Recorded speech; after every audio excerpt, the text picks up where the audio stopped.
اب 26ویں آئینی ترمیم سے متعلق ججز میں ہم دیکھ رہے ہیں کہ اختلافات ختم ابھی ہوئے نہیں تھے کہ اب جوڈیشل ٹرائبونل میں ججز کو تبدیلی کو لے کر بھی کچھ اختلافات سامنے آ گئے ہیں. یہ جو ٹرائبونل کو تبدیل کیا گیا یہ کتنا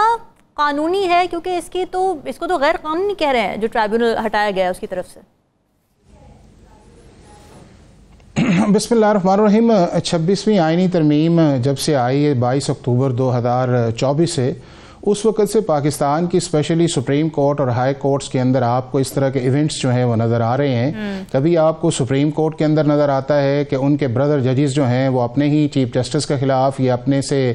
جو بردر ججز دوسرے ہیں، جو ایک آرٹیکل 191A کے نیچے ایک کمیٹی بنی ہوئی ہے اس کے نیچے وہ کیس بناتے ہیں یا فکس کرتے ہیں یا انٹرسٹمنٹ کرتے ہیں جو کانسٹیٹیوشن نے انہیں پاور دی ہے، اس کے اوپر انہیں کنٹمنر قرار دیا جاتا ہے اور اس کے بعد ان کی اتھارٹی کو جو ہے وہ چیلنج کیا جاتا ہے اور پھر پاکستان کی سپریم کورٹ کا ایک لارجر بینچ جو ہے وہ اس پہ بیٹھتا ہے اور اس کو انڈو کرتا ہے کہ وہ آرڈر نان ایگزسٹنٹ ہے. اس کے بعد یہ جو معاملہ آپ کے سامنے نظر آیا ہے، یہ معاملہ بنیادی طور پہ 26ویں آئینی ترمیم سے اس کا تعلق نہیں ہے. یہ وہ ایک پروسیس ہے جو آرٹیکل 200 کے نیچے پاکستان کے پریزیڈنٹ، پاکستان کے چیف جسٹسز جو تھے، جو ریلیونٹ تھے، چاہے اسلام آباد، لاہور اور اس کے بعد آپ کے پشاور یا جہاں جہاں سے ججز یہ آئے ہیں، ان کی کنسلٹیشن جو اس کے اندر انوالو تھی. اس کے بعد یہ ججز جب اسلام آباد ہائی کورٹ کے اندر آئے تو ایک سینیورٹی کا ایشو جو ہے وہ اس کے اندر آیا، اور دوسرا اس کے اندر یہ تھا کہ کیا آرٹیکل 200 کے نیچے جو ہے ججز کو اس طرح ٹرانسفر کیا جا سکتا ہے یا نہیں ہے. اور پھر اس کے بعد سچویشن آئی کہ جب آرٹیکل 196 کے اندر جو ہے، جب پہلے جو چیف جسٹس تھے جب انہیں سپریم کورٹ کے اندر لے کے جایا گیا تو جسٹس ڈوگر کو جو ہے وہ ایکٹنگ چیف جسٹس جو ہے وہ پریزیڈنٹ آف پاکستان نے آرٹیکل 196 کے نیچے بنایا. تو اس دور سے جو ہے یہ کچھ چیزیں چل رہی ہیں. اس وقت جب آرٹیکل 200 والا معاملہ تھا تو ایک سینیورٹی یا ریپرزنٹیشن جو تھی وہ اس وقت کے چیف جسٹس کو فائل کی گئی، جو انہوں نے ریجیکٹ کی اور معاملہ سپریم کورٹ آف پاکستان کے اندر ہے. اور اب جو چیز آپ کے سامنے آئی ہے اس میں آپ نے 2 دن پہلے دیکھا ہوگا کہ جب ایک کیس جو تھا، جو مختلف 26 کے قریب کیسز تھے اڈیالہ جیل سے متعلق تھے، ان کو جب چیف جسٹس نے ایک اپلیکیشن کے اوپر کنسالیڈیٹ کیا اور آپ نے دیکھا کہ پورے 2 دن جو ہے وہ پروسیڈنگ چلتی رہی اور چیف جسٹس کی اتھارٹی جو ہے اس کے اوپر سنگل جج صاحب جو ہیں وہ اپنی آبزرویشنز دیتے رہے، اور دوسری طرف چیف جسٹس جو ہیں وہ انہوں نے ایک بینچ کانسٹیٹیوٹ کیا اور 3 ممبرز بینچ جو ہے وہ سنا.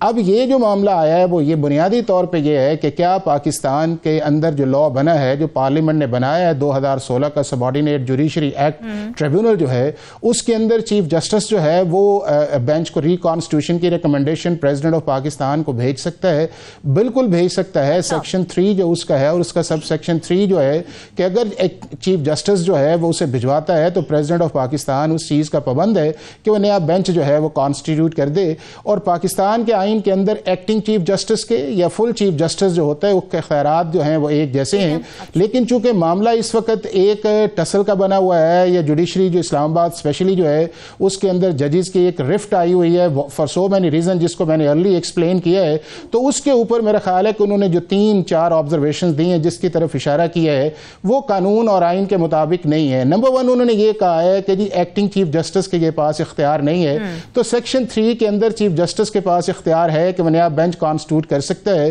اور پریزیڈنٹ آف پاکستان نے بالکل آئین اور قانون کے مطابق کیا ہے. اور ہائی کورٹ کے ان 3 ججز صاحبان نے جو ہے نہ اس کے اندر فیڈریشن کو نوٹس جاری کیا، نہ اٹارنی جنرل کو آرٹیکل 27A کا نوٹس جاری کیا، نہ آرٹیکل 10A جو ایک ریکوائرڈ کرتا ہے انہوں نے اپنے ہائی کورٹ کے اندر ججز جو تھے جو نامینیٹ کر دیے گئے تھے انہیں کو نوٹسز کیا گیا، یا ایکٹنگ چیف جسٹس جو ہیں انہیں اس بات کے اندر بتایا گیا کہ ہم اس کیس کو فکس کر رہے ہیں. تو میں یہ سمجھتا ہوں کہ یہ ایک سو موٹو کا اختیار انہوں نے استعمال کیا، جو 26ویں آئینی ترمیم کے اندر کلیئرلی لکھ دیا گیا ہے کہ کوئی بھی ہائی کورٹ کا جج جو ہے وہ نہ پلیڈنگ سے باہر کسی چیز کا فیصلہ کر سکتا ہے، نہ وہ گراؤنڈ سے باہر جا سکتا ہے، نہ پریئر سے باہر جا سکتا ہے، اور نہ سو موٹو لے سکتا ہے. دوسرا جو انہوں نے اس کی طرف اشارہ کیا ہے وہ یہ کیا ہے کہ جی جب ایک بینچ کو کانسٹیٹیوٹ کر دیا جائے تو پریزیڈنٹ آف پاکستان یا کوئی بھی شخص جو ہے یا وہ سیٹ خالی ہوگی تب وہ ویکنٹ تصور کیا جائے گا، اس کے علاوہ کوئی آپشن نہیں ہے. تو میرا یہ خیال یہ ہے کہ یہ جو آبزرویشن ان کی آئی ہے یہ قانون اور آئین کے مطابق نہیں ہے، چونکہ یہ ضروری نہیں ہے کہ جی اگر وہ بینچ جو ہے اس کے خود ہی لوگ جو ہیں ویکنٹس خالی کریں یا اس میں سے کوئی ریٹائرڈ کر دیا جائے.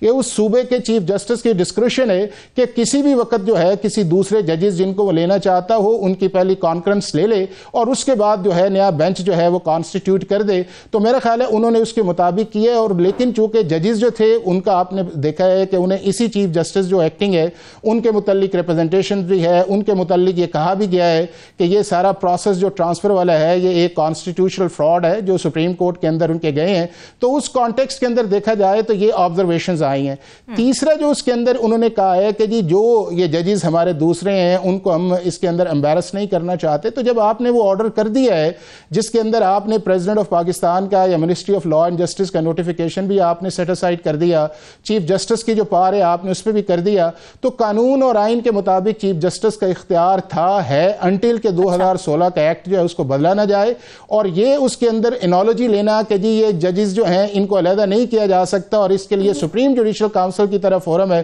تو میرا یہ خیال یہ ہے کہ یہ شاید ان کی جو آبزرویشن ہے ریسپیکٹیبل ججز کی وہ انہوں نے اسٹریچ کیا ان چیزوں کے اندر, اور جو آئین اور قانون کے اندر لکھا نہیں ہے اس کو میرا خیال ہے انہوں نے اوور اینڈ ابو کیا ہے. اور یہ چیزیں جو ہیں اگر ان کو سسٹین نہیں ابھی ریفرنس دیا نا 2016 کے ایکٹ کا, یہی ریفرنس اس بارے میں ذرا بتائیں کہ جوڈیشل سروس ٹرائبیونل ایکٹ 2016 یہ بتاتا ہے کہ ایک بار جب ٹرائبیونل بن جاتا ہے تو اسے قانونی جواز کے بغیر تحلیل یا دوبارہ نہیں بنایا جا سکتا, اور اسی کو وہ as a pretext use کر رہے ہیں اپنی ججمنٹ میں. تو یہ کیوں نہیں اپلائی ہو رہا ہے اس وقت؟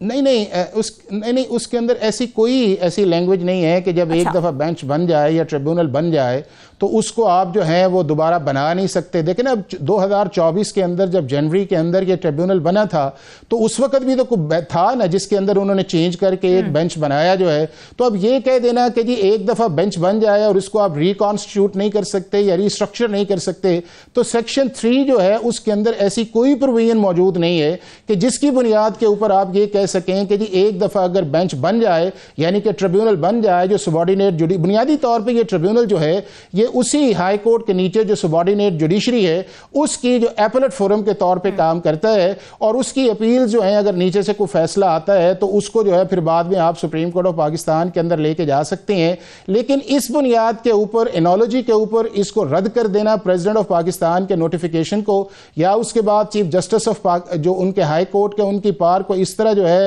وہ اس کی انٹرپریٹیشن کرنا, میرا خیال یہ ہے کہ نہ اس آئین کے اندر اس کا ذکر ہے جو آرٹیکل 196 کے اندر کوئی ایسی چیز نہیں ہے کہ جی ایکٹنگ چیف جسٹس جو ہے یہ کام کر سکتا ہے اور یہ کام نہیں کر سکتا, اور نہ ہی سیکشن 3 کے اندر ایسی کوئی چیز یہ ہے یا اس کے اگر کو اندر کلوز ایسی ہے کہ جس کے اندر یہ کہہ دیا جائے کہ جب ایک بینچ جو ہے کانسٹیٹیوٹ ٹریبیونل بن جائے تو اس کو آپ ریکانسٹیٹیوٹ نہیں کر سکتے انٹل کہ انلیس ان ججز کی کانسنٹ یا کانکرنس نہ لی جائے. ہاں یہ تو اس لا کے اندر ہے کہ چیف جسٹس جب کسی کو بھی بینچ کے اندر کانسٹیٹیوٹ کرنے کے لیے بنائے ٹریبیونل میں تو ان کی پرائر کانکرنس لے لیں. ہو سکتا یہ ہے کہ ان کا کوئی ایسا ایشو ہو یا کوئی ایسے میٹرز ہوں جس کی وجہ سے اس ٹریبیونل کا ممبرز بننا نہ چاہ رہے ہو. لیکن اس کے بعد ہاں ایک چیز میں اس میں یہ سمجھتا ہوں کہ اگر چیف جسٹس ایکٹنگ تھے اور 8 اپریل جو ہے اس کو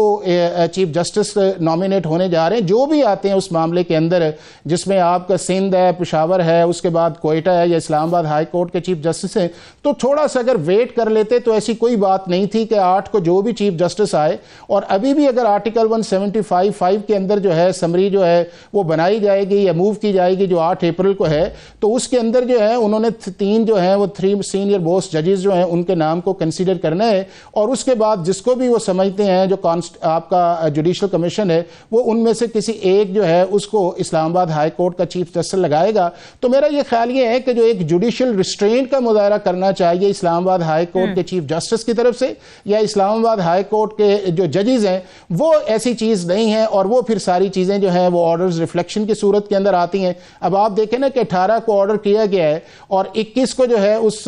نوٹیفیکیشن جو ہے اس کو اسلام آباد ہائی کورٹ نے سیٹ اسائڈ کر دیا ہے, تو نہ کسی کو نوٹس آیا, نہ اس کے اوپر کوئی ہیئرنگ آئی, نہ اس کے بعد کسی پارٹی کو بلایا گیا.